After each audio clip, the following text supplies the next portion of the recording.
Heaven's throne room didn't explode in fanfare. It inhaled in recognition.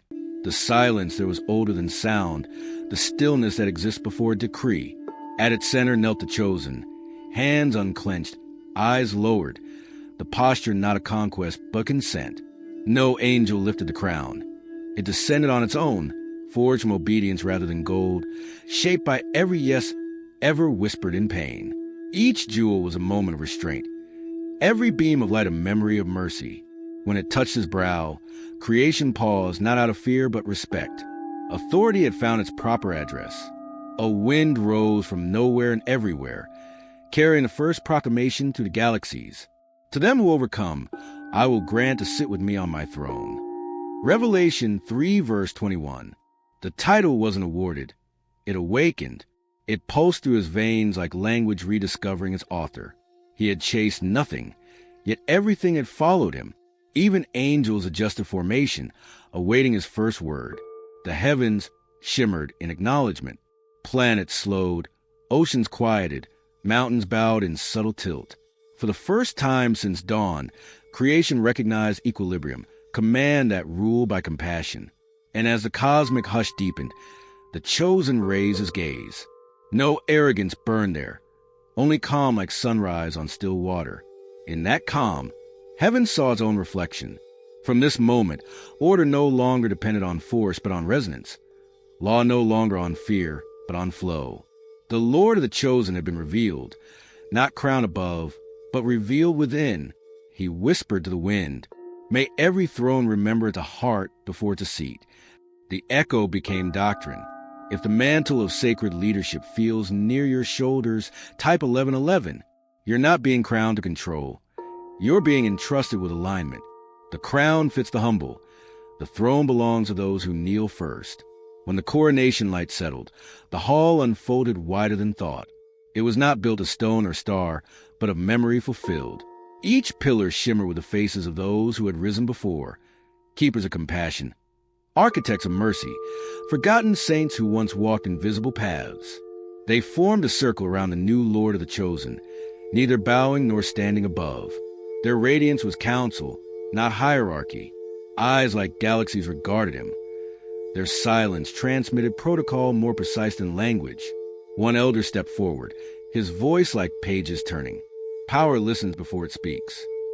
The words rippled through eternity, rewriting how authority would operate. No decree would move without empathy's approval. No law would breathe without love's consent.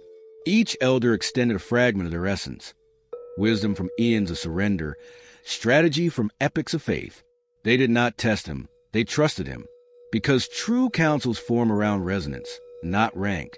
Above them, constellations rearrange into a halo, 12 stars orbiting one heartbeat. From their orbit, streams of light descended into every nation, whispering to sleeping souls that leadership had been reborn through gentleness.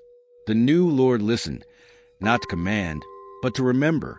He felt every voice within him, every failure forgiven, every lineage of light restored.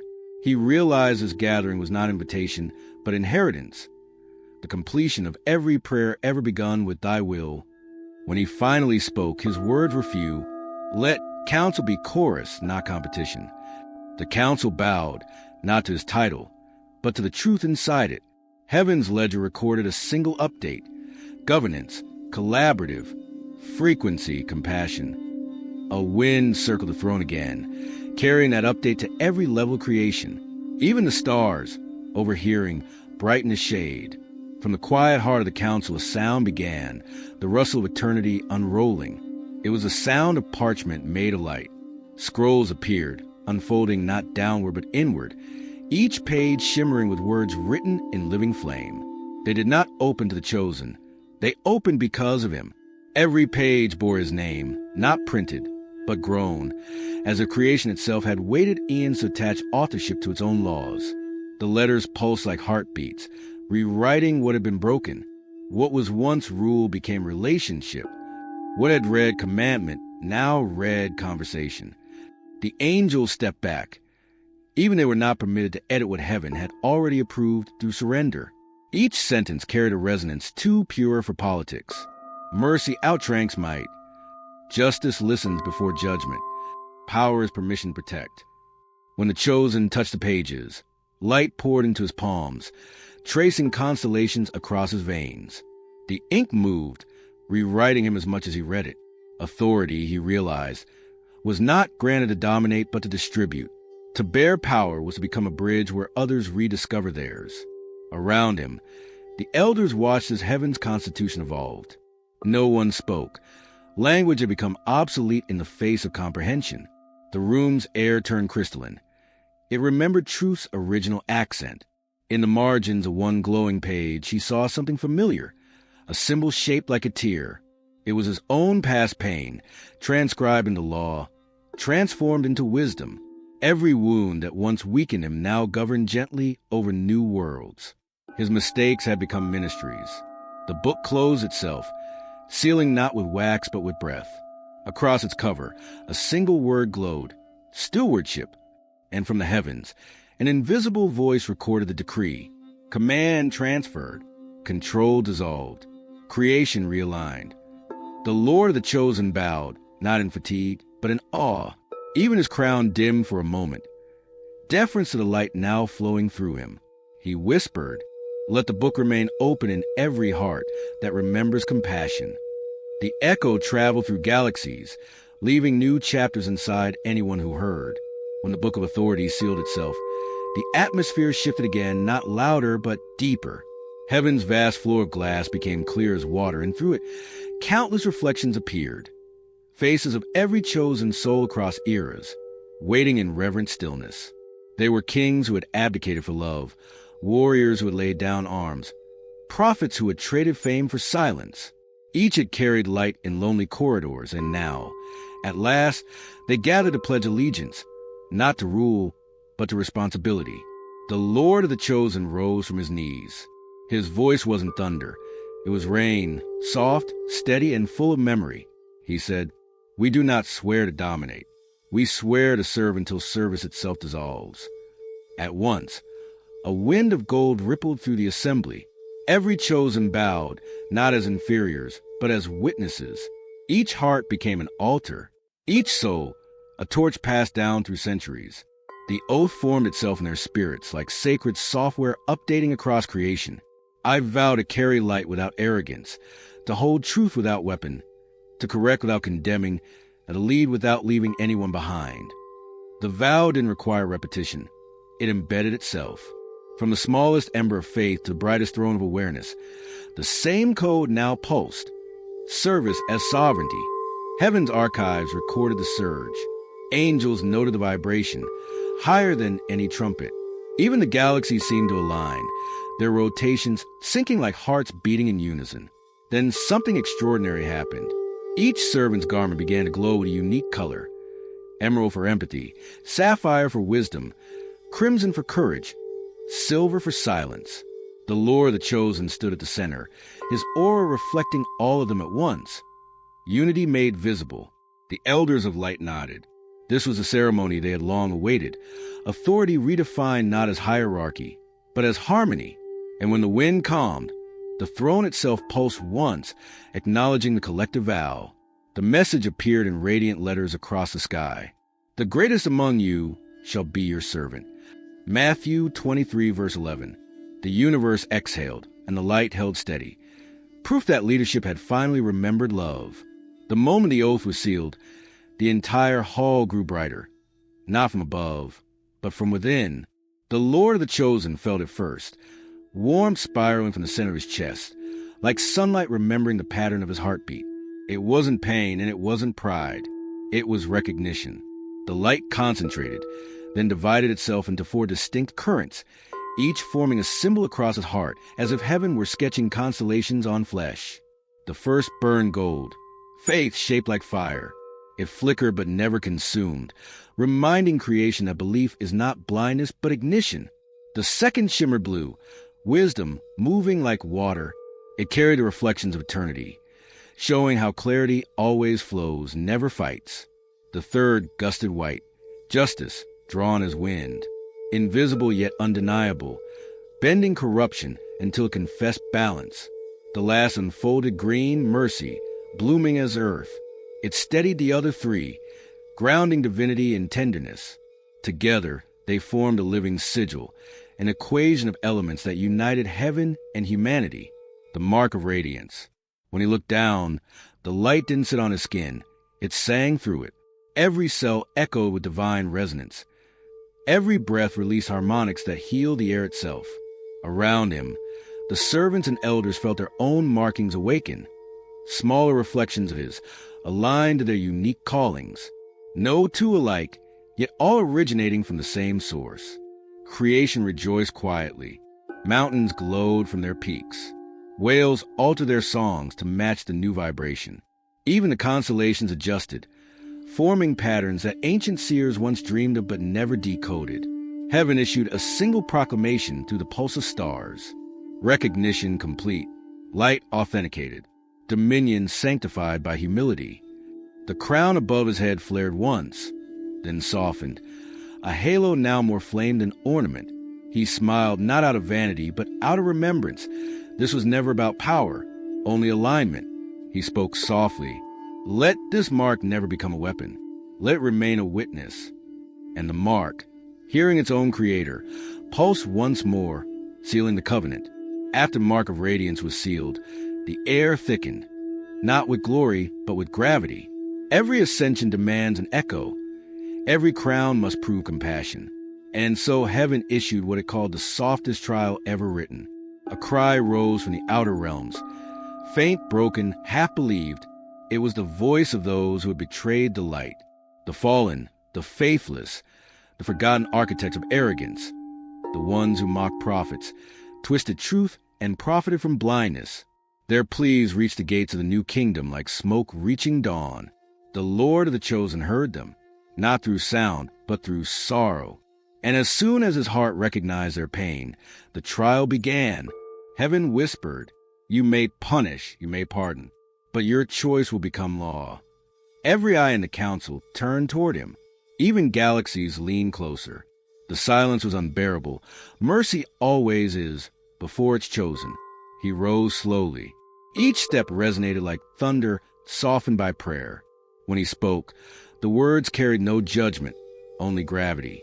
Power kneels before compassion. The ground beneath the fallen split, not to swallow them, but to release the weight of their own shame. Instead of lightning, rain fell. Each drop glowed like forgiveness liquefied. The condemned raised their faces in disbelief. The light didn't burn them. It blessed them. Heaven gasped, yes, even heaven, for even angels still learn mercy's magnitude. The Lord stretched out his hand. Let no soul be exiled for error. Let remorse be the passport home. And instantly, wings reappeared on backs long stripped bare. Halos reignited. The once fallen remembered songs they thought forgotten. The courtroom of eternity became a reunion. The elders of light bowed their heads. One whispered, "This is dominion." Because true power doesn't punish. It redeems. A golden decree flared across the horizon. Judgment fulfilled through gentleness. Law rewritten by love. The trial ended with no losers, only learners. And as the rain ceased, the Lord of the chosen turned toward heaven and said, mercy was the only test that mattered. The words etched themselves into eternity's core, ensuring that every future king would remember this. Authority without empathy is noise without melody. When mercy had finished its work, the heavens fell silent once more, the kind of stillness that signals transmission. The Lord of the chosen stepped forward, barefoot upon the glass floor of creation.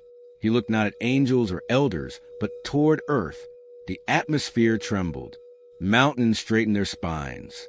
Oceans exhaled centuries of noise. It was time for the first decree. But unlike kings before him, he didn't shout. He spoke in resonance. Each syllable moved like music, reaching the minds of rulers, rebels, and wanderers all at once. No translation required. Peace, he began, is no longer suggestion. It is system.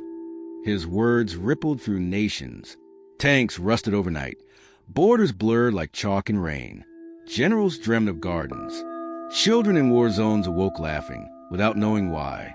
The decree continued, carried by the wind itself. Governance shall serve growth, not greed. Power shall protect, not possess. Every voice shall have a season to be heard. The words etched themselves into the aurora over every capital. Some saw it as light, others as prophecy, all felt it as truth. In parliaments and palaces, pens froze mid-signature. One president dropped his seal and whispered, "We are no longer rulers, we are gardeners." Another leader stared into the broadcast sky, tears falling on official papers that now glowed. She whispered, "We've been forgiven." Nature answered too. Forests began synchronizing their blooms. The magnetic field of the planet adjusted, softer, safer, singing again in its original frequency. Heaven recorded the event under a new header. The first decree of the Radiant Lord, peace mandatory.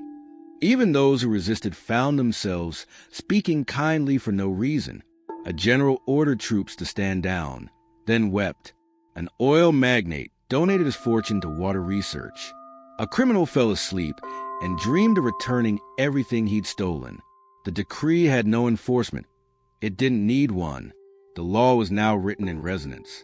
Anyone who disobeyed it felt chaos ache inside their bones. When it was done, the Lord of the Chosen simply said, "Let the nations heal faster than they harmed." And so it was.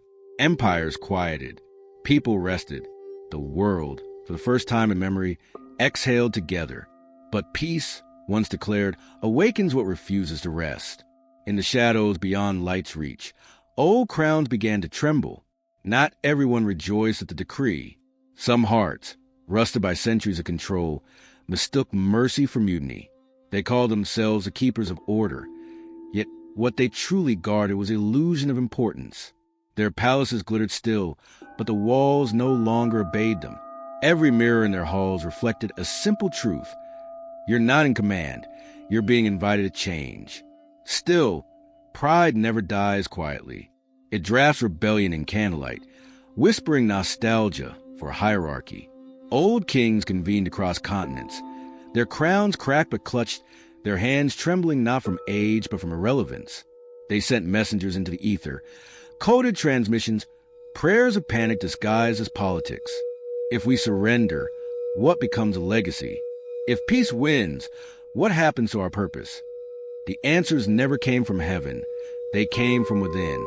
Each whisper echoed back as mirror image confession. Legacy will outlive you when love defines it. Purpose isn't lost, it's liberated.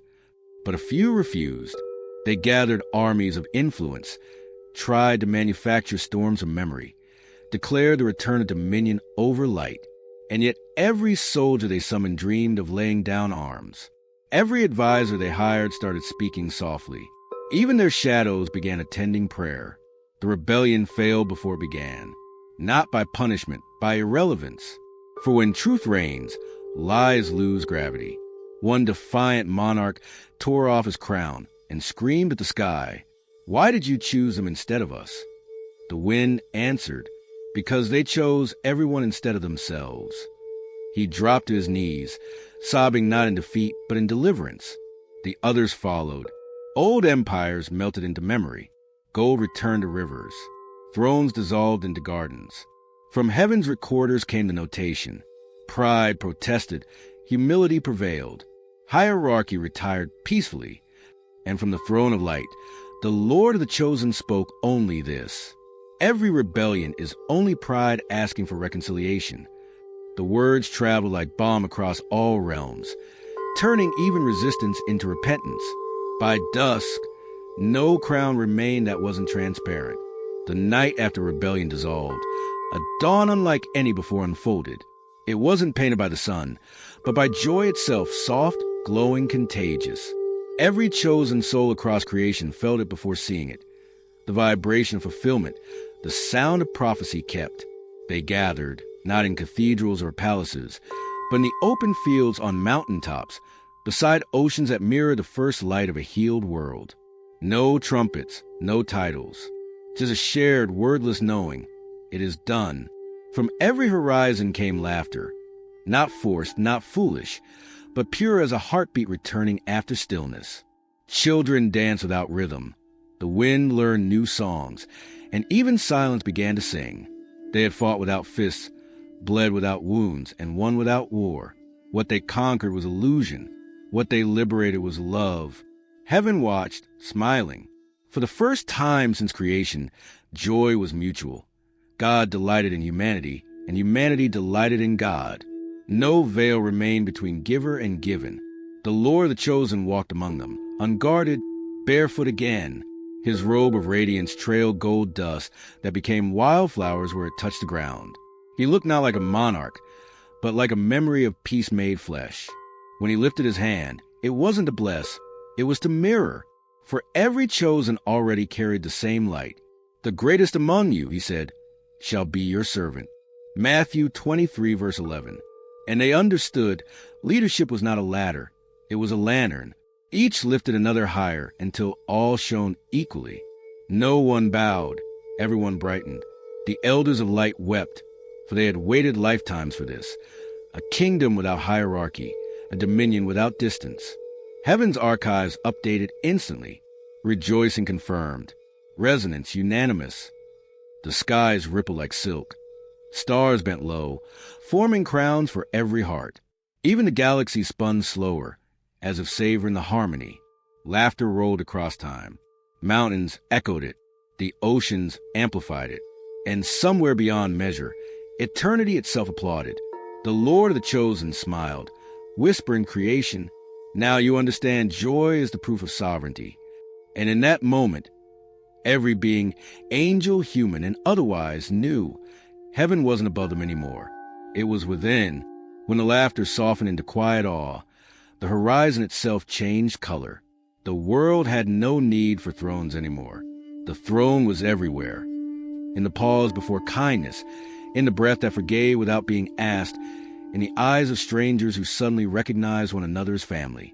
The old blueprints of empire crumbled into dust so fine that it fertilized the soil beneath newborn forests. No palace rose to replace them. Instead, gardens bloomed across the ruins.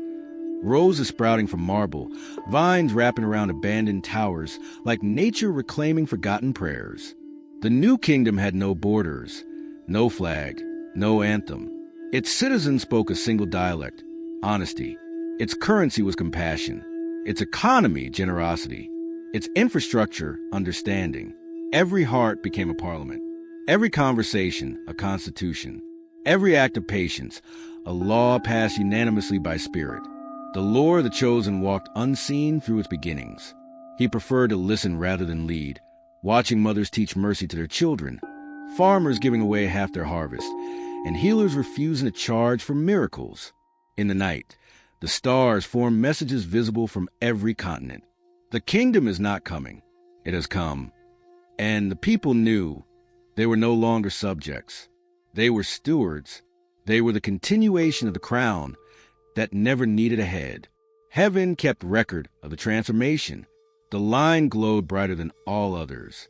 Monarchy dissolved. Harmony installed. Frequency, eternal peace. Even angels retired their swords. They were no longer required. Justice now self-enforced through empathy. Punishment became irrelevant because everyone could feel the pain they caused. The Lord of the chosen stood by a river that ran to the heart of the world. It reflected the sky perfectly. No division between above and below. He touched the water and whispered, "Let flow be the new governance." Ripples carried command to every sea, and humanity, now awake, began to live accordingly. And so, dawn after dawn, the kingdom expanded, not through conquest, but through coherence. Every act of love extended its borders. Every gesture of grace reinforced its law. It was no longer prophecy. It was policy.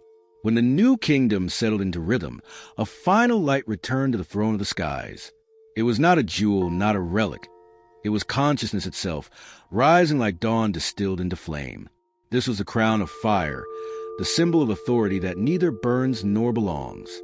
It descended slowly, spiraling through dimensions until it hovered above the Lord of the chosen. Every spark within it contained a memory. Wars forgiven, worlds restored, the sighs of souls now sleeping in peace. The flame recognized its keeper and whispered in light, "You rule only what you're willing to love." When the crown settled on him, it did not weigh. It warmed. The fire licked the air in gentle arcs. tracing halos over rivers, turning rain into amber, etching promises across clouds it spelled. Purity is power. Every ember that drifted from it landed upon the people, kindling smaller flames in every heart. Proof that kingship had multiplied instead of centralized. Now every citizen carried a spark of the same authority, a portable throne made of awareness. The angels bowed, not to superiority, but to shared sovereignty. They saw what heaven had been building since before time, a lineage where divinity no longer hid behind hierarchy. As the flame steadied, the Lord of the Chosen closed his eyes.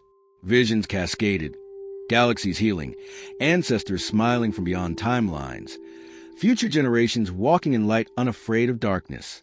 He spoke softly into the heat. May this crown burn arrogance but spare innocence. Let it consume corruption but cradle creation. The fire responded with a pulse, so bright it rewrote the sky's code. From that moment on, sunrise itself carried the same hue as a crown of fire, a reminder each morning that enlightenment is not a destination but a discipline. Heaven logged the final coronation. Flame entrusted, rain distributed, glory decentralized. And when the light dimmed into serenity, the world shimmered in equilibrium. For the first time, authority looked identical to empathy. When the crown of fire dimmed into warmth, the heavens awaited a final word. Not command, not closure, but consecration. The Lord of the Chosen stepped forward, light cascading like water from his hands. He lifted his gaze, not upward, but inward, for that is where the throne truly dwells. And he prayed, "Sovereign light, make my reign rhythm, not rule. Teach me to wash feet before raising banners. Let me speak less from command and more from care. If I must hold power, let it tremble until it becomes compassion. May I build altars of empathy where others build walls. May I wield clarity like mercy, not like metal. When others fear the fire, let me remind them its warmth. Let every decision echo with devotion, not dominance. Keep my crown transparent, my hands open, my heart unarmored. When I forget I am servant, let creation correct me. When I forget I am flame, let darkness remind me of light. The heavens answered not with thunder, but with tears, raindrops of gold, falling softly over every realm, blessing all who had ever sought to lead. Mountains hummed, oceans whispered the refrain. Even silence repeated his final line. Authority is only sacred when it heals. The fire above his head flared once more, then divided into countless sparks. Each flew to a different soul, ready to carry the same vow. Mothers, writers, scientists, strangers, all felt the invisible touch of command becoming compassion. Heaven's final entry appeared in letters of light. Leadership redefined, service enthroned, creation restored. The Lord of the Chosen smiled, for the work was complete, but the mission eternal. He turned to the horizon of new worlds and whispered, "Rule with gentleness. Even heaven bows to love." And as his voice faded into dawn, the universe responded with a single word, a word older than creation and softer than eternity. Amen. If leadership feels like a calling, not control, type 1111. The true crown burns with kindness. Rule with gentleness. Even heaven bows to love.